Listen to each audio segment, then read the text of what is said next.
आज के इस विश्लेषण में हम एक बहुत ही अद्भुत और पारंपरिक कथा पर चर्चा करने वाले हैं। यह कहानी है अटूट भक्ति, सांसारिक कर्तव्य और एक ऐसे ईश्वरीय चमत्कार की जिसे सुनकर कोई भी दंग रह जाए।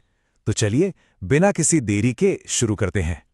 इस स्रोत में एक बड़ा ही गहरा रहस्य छिपा है। जरा कल्पना कीजिए, एक राजा को अपने शाही नाई से अपने जीवन की सबसे बेहतरीन मालिश मिलती है, लेकिन बाद में पता चलता है कि वो नाई तो उस वक्त वहां था ही नहीं, वो तो मिलो दूर था। अब भाई ये कैसे हो सकता है? इसी सवाल का जवाब हमें इस कथा की गहराई में ले जाता है। इस रहस्य की तह तक जाने के लिए हमारी मुलाकात होती है सेन नाई से। ग्रंथों में इनका वर्णन कलयुग में स्वयं महान भीष्म पितामह के अवतार के रूप में किया गया है। पेशे से वो एक विनम्र शाही नाई थे और सबसे खास बात यह थी कि केवल उन्हीं के पास राजा के बाल काटने और उनकी सेवा करने का विशेष अधिकार था। किसी और को यह अनुमति नहीं थी। कहानी में एक दिलचस्प मोड़ तब आता है जब एक दिन सेन नाई एक सत्संग में गीता का एक प्रसंग सुनते हैं। वहां बताया गया कि भगवान खुद कहते हैं, मनुष्यों में राजा मेरा ही प्रतिनिधि है।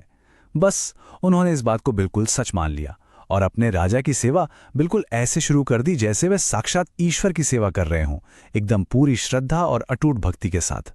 लेकिन इतनी गहरी आध्यात्मिक भावना के लिए किसी मार्गदर्शक की जरूरत तो पड़ती ही है, और यहीं से शुरू होती है गुरु की खोज। ये खोज उन्हें सीधे काशी ले आई, महान संत रामानंदाचार्य जी के पास दीक्षा लेने के लिए। पर गुरुजी उस वक्त अपनी साधना में काफी व्यस्त थे। तभी वहां एक बड़ी रोचक घटना होती है। एक दूसरे संत वहां आते हैं और सेन नाई से अपनी शिखा, जो सिर पर छोटी हुई पारंपरिक चोटी होती है, काटने को कहते हैं। सेन नाई ने साफ इनकार कर दिया। उनका कहना था कि जब तक गुरु रामानंदाचार्य जी खुद आज्ञा नहीं देते, वे ये पाप नहीं करेंगे। ये उनकी दृढ़ता और उसूलों का क्या बेहतरीन उदाहरण था। रामानंदाचार्य जी इस निष्ठा को देखकर बेहद प्रभावित हुए।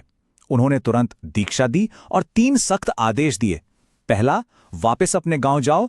दूसरा, दिए गए मंत्र का जाप करो। और तीसरा और सबसे जरूरी कि जब भी कोई संत गांव में आए, अपना सारा कामकाज छोड़कर उनकी सेवा में लग जाओ। खैर, यही वो तीसरा आदेश है जहां से इस कहानी में आगे चलकर बड़ी कश्मकश शुरू होती है। अब इन्हीं आदेशों की वजह से आगे विश्वास की जो सबसे बड़ी परीक्षा होती है, वो वाकई हैरान करने वाली है। आइए उस खास सुबह के घटनाक्रम पर नजर डालते हैं। हुआ ये कि राजा को किसी दूसरे राजा से मिलने जाना था, तो उन्होंने सेन नाई को सुबह सुबह जल्दी बुलावा भेजा। लेकिन ठीक उसी वक्त अयोध्या से जगन्नाथपुरी की यात्रा कर रहे संतों की एक मंडली सेन नाई के गांव पहुंच गई। अब सोचिए, एक तरफ राजा का शाही आदेश है और दूसरी तरफ गुरु की सख्त आज्ञा। एक ऐसी स्थिति जहां फैसला लेना लगभग नामुमकिन सा लगता है। तो सेन नाई ने क्या चुना? उन्होंने अपने गुरु के आदेश को सबसे ऊपर रखा। अपनी शाही नौकरी को पूरी तरह भूलकर वो संतों की सेवा में जुट गए। उनके चरण धोए, उन्हें भोजन कराया और अपनी पत्नी के साथ सत्संग और कीर्तन में इतने मग्न हो गए कि बाकी दुनिया की कोई सुधि नहीं रही। वो पूरी तरह से भक्ति में डूबकर नाच रहे थे। और वहां महल में क्या चल रहा था? राजा इंतजार कर करके आग बबूला हो रहे थे। जो नाई हमेशा समय से पहले हाजिर रहता था, वो आज गायब था। इस अभूतपूर्व देरी पर गुस्से में आकर राजा ने तुरंत अपनी तलवार और घोड़ा मंगवाया। वो खुद उस नाई को इस गुस्ताखी की कड़ी सजा देने निकलने ही वाले थे। पर जैसे ही राजा का गुस्सा अपने चरम पर पहुंचा, इस कथा में एक ईश्वरीय और चमत्कारिक वेश का प्रवेश होता है। दरअसल ठीक उसी वक्त बिल्कुल सेन नाई जैसी शक्ल वाला एक व्यक्ति दौड़ता हुआ आता है, लगातार माफी मांगता हुआ।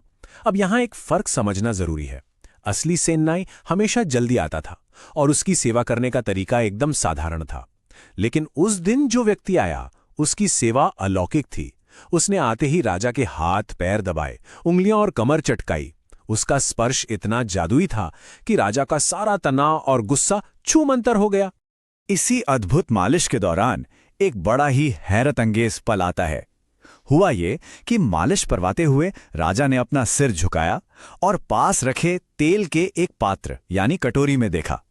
तेल में बनने वाली उस परछाई में जो दिखा, वो सच में किसी के भी होश उड़ा दे, क्योंकि उस तेल की परछाई में नाई नहीं था, बल्कि वहां कमल जैसे नेत्रों वाले, होठों पर मधुर मुस्कान लिए और सिर पर मोर मुकुट पहने स्वयं ठाकुर जी यानी साक्षात ईश्वर दिखाई दे रहे थे।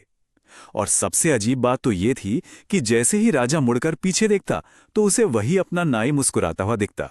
सेवा खत्म होने के बाद भेष बदले हुए उस व्यक्ति ने खेल खेल में राजा से 20 सोने की मोहरों की भारी भरकम दक्षिणा मांग ली, जो कि आम भुगतान से बहुत ज्यादा थी। राजा ने खुशी खुशी वो मोहरें दे दी और उस अलौकिक सेवा के असर से राजा एकदम गहरी और शांत नींद में सो गया।